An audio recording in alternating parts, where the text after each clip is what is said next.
தமிழகத்தில் ஆன்மீகத்தை காப்பாற்ற வேண்டிய சூழல் இருப்பதாக தமிழக பாஜக தலைவர் நயினார் நாகேந்திரன் தெரிவித்தார். நான் இதில் இந்த திடல்ல நானும் அரசியல் பேசக்கூடாதுன்னு தான் நினைக்கிறேன். இருந்தாலும் நீங்கள் இந்த கேள்வியை கேட்குறீங்க.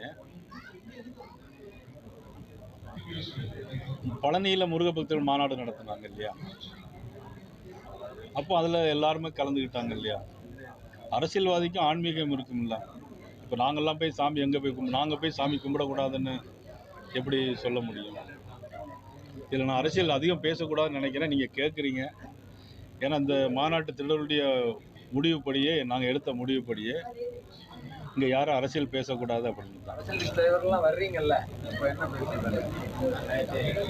பக்தி தான் பற்றி, ஆன்மீகம் பற்றி தான் பேசுகிறேன்.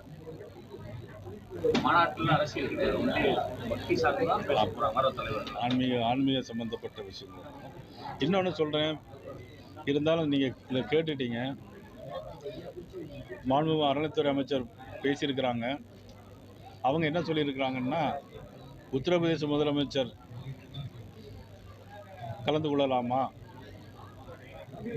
அவர்களுக்கு இங்கே என்ன வேலை அப்படின்னு கேட்டிருக்காரு.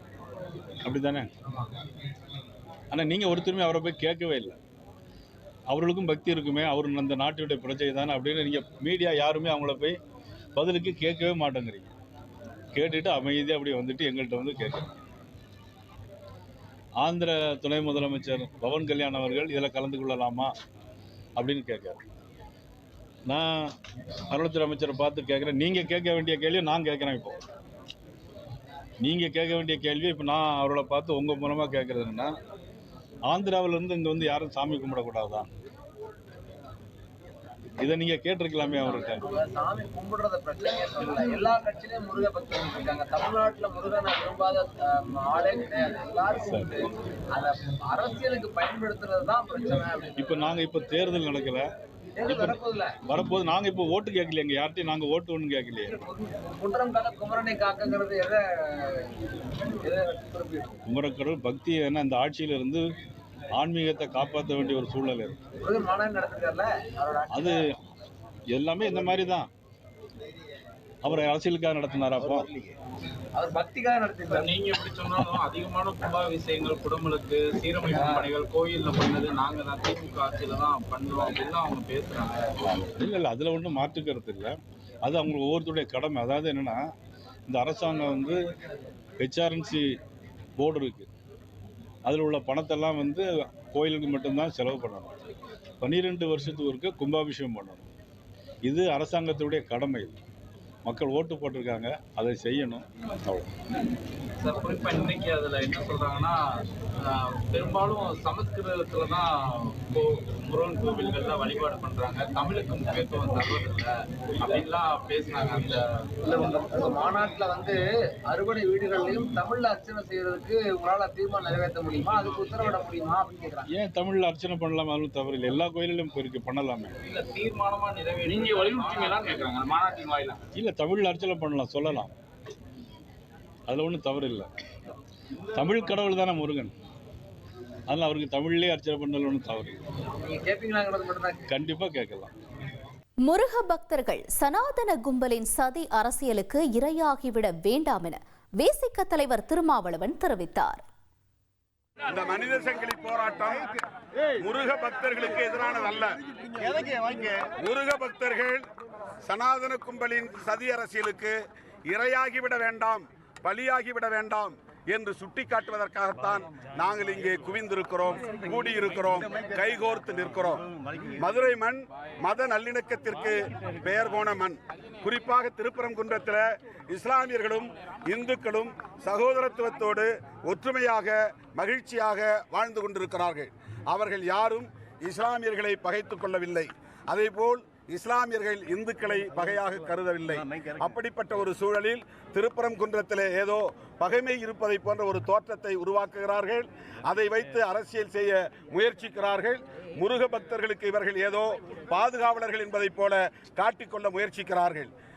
இந்துக்களாக இருக்கிற ஒவ்வொருவரும், தமிழ்நாட்டை பொறுத்தவரையில் ஒவ்வொருவரும் முருக பக்தர்கள் தான். முருகனை விரும்பாதவர்கள் யாரும் இல்லை, முருகனை வழிபடாதவர்கள் யாரும் இல்லை. எல்லா கட்சிகளிலும் முருக பக்தர்கள் உண்டு. அனைத்து கட்சி தோழர்களும் முருக பக்தர்களாக இருக்கிறார்கள். நாங்கள் யாரும் இந்த கோரிக்கையை வைக்கவில்லை. எங்களுக்காக மாநாடு நடத்துங்கள் என்று எந்த கட்சியை சார்ந்த முருக பக்தர்களும் கோரிக்கை வைக்கவில்லை. இவர்களின் அஜெண்டாவை, செயல் திட்டத்தை நடைமுறைப்படுத்துவதற்காக, பாஜகவை இங்கே வளர்ப்பதற்காக, மதத்தின் அடிப்படையிலே அரசியல் ஆதாயம் தேடுவதற்காக இந்த உத்தியை கையாளுகிறார்கள். இதற்கு முருக பக்தர்கள் ஏமாந்துவிட வேண்டாம் என்று இந்த மனித சங்கிலி போராட்டத்தின் ஊடாக வேண்டுகோள் விடுக்கிறோம். நோக்கம் என்னவா இருக்கும் மாநாட்டுக்கால? என்ன நோக்கத்தில் அவங்க அதான் மதத்தின் பெயரால் மக்களை பிளவுபடுத்துவதுதான் அவர்களின் நோக்கம். இந்தியாவில் எல்லா மாநிலங்களிலும் இந்த உத்தியைத்தான் அவர்கள் கையாண்டார்கள். வடக்கே போனால் ராமன், மேற்கு வங்கம் போனால் துர்கா, மகாராஷ்டிரா போனால் விநாயகர், இங்கே கேரளா போனால் சபரிமலை ஐயப்பன், தமிழ்நாடு வந்தால் முருகன் என்று மாநிலத்திற்கு மாநிலம் அந்த மக்களிடையே செல்வாக்கு பெற்றுள்ள கடவுள்களை கையில் எடுத்து மக்களை பிளவுபடுத்துகிறார்கள். இந்துக்களை ஓரணியில் திரட்டுவது என்பதே இந்துக்களை பாதுகாப்பதற்காக அல்ல, பிஜேபியை ஆட்சி அதிகாரத்தில் தொடர்ந்து தக்க வைப்பதற்காகத்தான் அந்த முயற்சி. வரும் தேர்தலையும் முன்னிட்டு இது மாதிரி பண்றாங்க. 2026 தேர்தல் மட்டுமல்ல, இன்னும் தொலைநோக்கு பார்வையோடு தமிழ்நாட்டை அவர்கள் கைப்பற்ற வேண்டும், இங்கே ஆட்சி அதிகார பீடத்தில் அமர வேண்டும் என்று துடிக்கிறார்கள். அதற்கு சில கட்சிகள் துணை போவதுதான் கவலை அளிக்கிறது. சார், நீதிமன்றம் நிறைய வழிகாட்டுகள் பண்ணியிருக்கிறாங்க சார். அதன் அடிப்படையில் அவங்களும் நடத்த போறாங்க. நம்ம எது அந்த மாதிரி மளிகை செல்லி அவ்வளவு முக்கியத்துவம் எது சார் கொடுக்குறோம்? பெருந்தலைவர் நீங்களும் வந்து கலந்துக்கிறீங்க. மாநாடு எப்படி நடக்க வேண்டும் என்பது பற்றி உயர்நீதிமன்றம் வழிகாட்டுதல்கள் தந்திருக்கலாம். ஆனால் மாநாடு நடத்துவதற்கான நோக்கம் என்ன என்பதை பற்றி உயர்நீதிமன்றத்தில் விவாதிக்கப்படவில்லை, வாதம் செய்யப்படவில்லை. மாநாட்டின் நோக்கத்தை அரசியல் ரீதியாகத்தான் புரிந்து கொள்ள முடியும். ஆகவே அரசியல் ரீதியாக நீண்டகால அனுபவத்தின் அடிப்படையில் அவர்கள் கடந்த காலங்களில் பிற மாநிலங்களில் எத்தகைய உத்திகளை கையாண்டிருக்கிறார்கள் என்பதையெல்லாம் கணக்கில் வைத்து தமிழ்நாட்டு மக்களை மதத்தின் பெயரால் பிளவுபடுத்த அவர்கள் சதி செய்கிறார்கள். அதுதான் அவர்களின் நோக்கம் என்பதை நாங்கள் அம்பலப்படுத்துகிறோம். திருநீரை நீங்க அளிப்பது போல திருப்பூன்றதுல அது எதுவும் தெரியாது. திருநீரை வச்சுக்கிட்டு தான் நான் வந்தேன். அது 1/2 மணி நேரம் என் நெற்றியில் இருந்தது. 1/2 மணி நேரம் இருந்தது யாரும் நீங்கள் பார்க்கலையே. நாள் முழுவதும் நான் வச்சுக்கிட்டு இருக்க முடியுமா? முருகன் தங்களுக்கு எதிரானவர் அல்ல, முருகன் பெயரால் அரசியல் செய்வதாக திரைப்பட இயக்குனரும் சமூக செயற்பாட்டாளருமான அமீர் குற்றஞ்சாட்டினார். இந்த கூட்டமைப்பும் இந்த மனித சங்கிலியுடைய நோக்கம் என்னன்னா, முருகன் எங்களுக்கு எதிரானவர் அல்ல, முருகன் பெயரால் அரசியல் செய்கிற சதிகாரர்கள் தான் எங்களுக்கு எதிரானவர்கள். நீங்க கேட்டீங்க, அண்ணன்ட்ட கேட்டீங்க, நீதிமன்றம் தான் வழிகாட்டுதல் கொடுத்துருச்சு, அப்புறம் எதுக்கு நீங்க இந்த மனித சங்கிலின்னு? நீதிமன்றம் எத்தனை முறை வழிகாட்டுதல் சொன்னாலும் இந்த மாநாட்டுடைய நோக்கம் மக்களுக்கு போய் சேரணும்.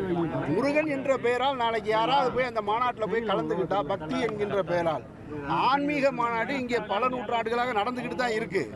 ஆனால் அந்த அரசியல் செய்யும் போது அரசியல் கட்சிகள் நடத்துறது தான் ஆபத்தானதுன்னு சொல்றது தான் எங்களுடைய நோக்கம். பொதுவாக மொத்தத்தில் நீங்கள் புரிஞ்சுக்க வேண்டியது, இங்கே கூடியிருக்கிற யாருமே முருகனுக்கு எதிரானவர்கள் இல்லை, முருகன் பெயரால் கலவரம் செய்ய துடிக்கின்ற சங்கிகளுக்கு எதிரானவர்கள் என்பதை புரிந்து கொள்ளுங்கள். பாமகவில் ஏற்பட்டுள்ள பிரச்சனைக்கு திமுக தான் காரணம் என அன்புமணி சொல்வது அப்பட்டமான பொய், கடைந்து எடுத்த பொய் என பாமக நிறுவனர் ராமதாஸ் தெரிவித்தார். சென்னை வந்திருக்கீங்க, ஏதாவது முக்கியமா யாரையும் பார்க்க வந்திருக்கீங்களா? Always welcome. சென்னைக்கு வரக்கூடாதா? சென்னைக்கு வருவோம் போவோம். இல்லை, இப்போ அடுத்தடுத்து 2 எம்எல்ஏக்கள் உடம்பு சரியில்லைன்னு சொல்லி மருத்துவமனையில் சிகிச்சைக்காக அனுமதிக்கப்பட்டிருக்காங்க. அதை எப்படி பார்க்குறீங்க ஐயா? அவங்களுக்கு உடம்பு சரியில்லை, அதை அனுமதிக்கப்பட்டு இல்லை, திரு அன்புமணி சேலம் தருமபுரி போகிற நேரத்தில் அங்கே இருக்கக்கூடாதுங்கிறதுக்காண்டி இங்கே வந்து அனுமதிச்சிருக்காங்களா? அந்த நேரத்தில் உடம்பு சரியில்லாமல் போயிருக்கலாம். அவங்கள்ட்ட பேசுனீங்களா, தொடர்பு பண்ணீங்களா, எப்படி இருக்காங்களா? நான் கேட்டிருந்தேன். அதாவது உடலை பற்றி செக்கப், பிளட்டு மற்ற செக்கப்லாம் பண்ணிட்டு தான் இருக்கேன். நான் ஃபாலோ பண்ணிட்டு இருக்கேன். அன்புமணி அவர்கள் வந்து மாவட்ட வாரியாக பொதுக்குழு உறுப்பினர்களை சந்திக்கிறாங்க, தீர்மானங்கள் நிறைவேற்றுறாங்க, இதெல்லாம் எப்படி பார்க்குறீங்க? கட்சியை வந்து முழுமையாக வந்து அவங்களுக்கு எல்லாருமே சப்போர்ட் பண்ணுற மாதிரி பார்க்குறீங்களா? அவரவர் அவருடைய வேலைகளை பார்த்து கொண்டிருக்கிறார். திரு அன்புமணி சொல்றாரு, நான் வந்து தந்தையிட்ட மன்னிப்பு கேட்கறதுக்கு ரொம்ப தயாரா இருக்கேன், நீங்க என்ன கட்டளையிட்டாலும் அது பணியாற்றுறதுக்கு தயாரா அப்படிங்கிறாரு. நேர்ல வந்து அந்த மாதிரி மன்னிப்பு கேட்க நினைக்கிறீங்களா, இதுவே போதும் நினைக்கிறீங்களா ஐயா? இதெல்லாம் கண்ண நீ சொன்னதெல்லாம் அதுக்கான முடிவு போக போக தெரியும். தலைவருக்கு நிறுவனருக்கும் தலைவருக்கும் உள்ள பிரச்சனையில திமுக தலையிடுதுன்னு சொல்லி திரு அன்புமணி விமர்சனம் பண்றாரு. திமுக இதில் தலையிடுதா? அதாவது அப்பட்டமான பொய், கடைந்தெடுத்த பொய், அப்பட்டமான பொய். கடந்த 2 மாதங்களாக கடும் மன உளைச்சலில் இருப்பதாகவும் தன் மீதான அத்தனை குற்றச்சாட்டுகளும் பொய்யானவை என்றும் தர்மபுரியில் நடந்த பொதுக்குழு கூட்டத்தில் அன்புமணி ராமதாஸ் தெரிவித்தார். என் மனதில் எவ்வளோ தொய்வு இருந்தாலும் எவ்வளோ வருத்தம் இருந்தாலும் தர்மபுரி வந்தவுடன் அதையெல்லாம் கலைந்துவிட்டு எனக்கு நீங்கள் எப்பொழுதுமே நீங்கள் உற்சாகம் கொடுத்து கொண்டிருக்கிறீர்கள். எனக்கு பல பாடங்களை நீங்கள் கற்றுக் கொடுத்திருக்கிறீர்கள். எந்த எதிர்பார்ப்பும் இல்லாமல் என்னை உங்களுடைய நாடாளுமன்ற உறுப்பினராக தேர்வு செய்து பிறகு அந்த 5 ஆண்டு காலம் வாரத்திற்கு சென்னையிலிருந்து 2 நாள் இங்கே நான் வருவேன். வாரம் எதை பற்றியும் கவலைப்பட மாட்டேன். ஒவ்வொரு முறையும் நான் சென்னையிலேருந்து இங்கே வரணும்னா என் உயிரை கையில் பிடிச்சிட்டு தான் வருவேன். அது எத்தனை பேருக்கு தெரியும் தெரியல. எனக்கு 5 மணி நேரம் ஆகும் சென்னையிலேருந்து இங்கே வரத்துக்கு. இங்கே விடிய காலையில் கிளம்புவேன், இங்கே 10-11 மணிக்கு வருவேன், 2 நாள் இங்கே தங்குவேன். அடுத்த ராத்திரி நான் சென்னைக்கு போகிறப்போ விடிய காலையில் 3 மணி உயிரை கையில் பிடிச்சி தான் போவேன் நான். ஆனால் ஒவ்வொரு முறையும் இங்கே வரத்துக்கு முன்னாடி எனக்கு சோர்வாக இருக்கும். சென்னையிலேருந்து கிளம்புறது இங்கே வந்து உங்கள் முகத்தை பார்த்த உடனே எனக்கு அப்படியே தெம்பு, அந்த சிரிச்ச முகம், அந்த தைரியம், அந்த தெம்பு, அந்த எழுச்சி, அந்த வீரம். ஏன்னா அப்படிப்பட்ட மண்ணு தான் இந்த மண். அதனால தான் நம்முடைய இனமான காவலர், சமூக நீதி போராளி மருத்துவர் ஐயா அவர்கள் முதலாக அவர் வன்னிய சங்கம் தொடங்கி முதலாக வந்த மண் இந்த ஒருங்கிணைந்த தருமபுரி மண் தான். அப்போ பிரிக்கப்படாத மாவட்டம். இங்கேதான் வந்தார். இங்க பஸ் ஏறுவார், இங்கதான் வருவார். நம்ம 2 சட்டமன்ற உறுப்பினர்கள் உடல்நலம் பாதிக்கப்பட்டு மருத்துவமனையில் அனுபவப்பட்டிருக்கின்றார்கள். அதில் காலையில் நான் சேலத்தில் கூட்டு பிரார்த்தனை எல்லாம் செய்ய சொல்லியிருந்தேன். கடந்த ஒரு 2 மாதங்களாக எனக்கு மிகுந்த மன உளைச்சல். உங்களுக்கெல்லாம் தெரியும். இன்னும் சொல்ல போனா என்னைக்கு நான் தலைவர் பதவிக்கு ஏற்றணும் அன்னிலிருந்து எனக்கு மன நிம்மதி போயிடுச்சு. எனக்கு உலகாலமாக உங்களில் ஒருவனாக அதாவது எப்படி சுதந்திரமாக நான் செயல்பட்டேன். நான் அந்த பொறுப்பு என்னைக்கு எடுத்தனோ அன்னையிலிருந்து எனக்கு மிகுந்த மன உளைச்சல். கிட்டத்தட்ட ஒரு 3 ஆண்டு காலமாக அதையெல்லாம் கடந்துதான் நான் வந்திருக்கின்றேன். ஆனாலும் ஒவ்வொரு முறை நம்முடைய மாவட்டங்களுக்கு சென்று நம் மக்களை சந்திக்கின்ற நேரத்திலே என் தம்பிகள், என் தங்கைகள், அண்ணன்மார்கள், தாய்மார்கள் சந்திக்கின்ற நேரத்திலே எனக்கு அவர்கள் கொடுக்கின்ற உற்சாகம் என்னை மேலும் மேலும் உறுதிப்படுத்தி இன்னும் அதிகமாக வேலை செய்ய வேண்டும் என்று எனக்கு ஊக்குவித்து எனக்கு இன்னும் நம்பிக்கையை கொடுத்து கொண்டிருக்கின்ற உங்களை போன்ற கோடான கோடி நம் சொந்தங்கள் இருக்கின்றார்கள். அதுதான் என்னை அடுத்த கட்டத்துக்கு நாம் செல்ல வைத்திருக்கிறது. அதிலும் கடந்த 2 மாத காலம் பல சூழல்கள் உங்களுக்கெல்லாம் தெரியும், குழப்பமான சூழல்கள். ஆனாலும் நான் அமைதியான முறையிலே என்னுடைய பணிகளை தொடர்ந்து நான் செய்து வருகின்றேன். என் மீது எவ்வளோ குற்றச்சாட்டு, அதற்கு இதுவரை நான் ஒரு பதிலும் நான் சொல்லவில்லை. மௌனமாகத்தான் இருந்து வருகின்றேன். காரணம், நம் கட்சி, நம் சமுதாயத்தை கருதி நான் அமைதியாக இருக்கின்றேன், மௌனமாக இருக்கின்றேன். அதுதான் எனக்கு முக்கியம். கட்சி, சமுதாயம் தான் எனக்கு முக்கியம். அந்த வகையில்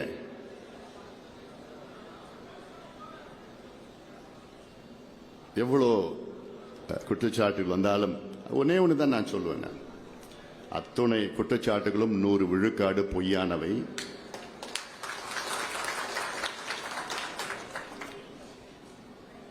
அது மட்டும்தான் இன்று உங்களுக்கு சொல்ல முடியும்.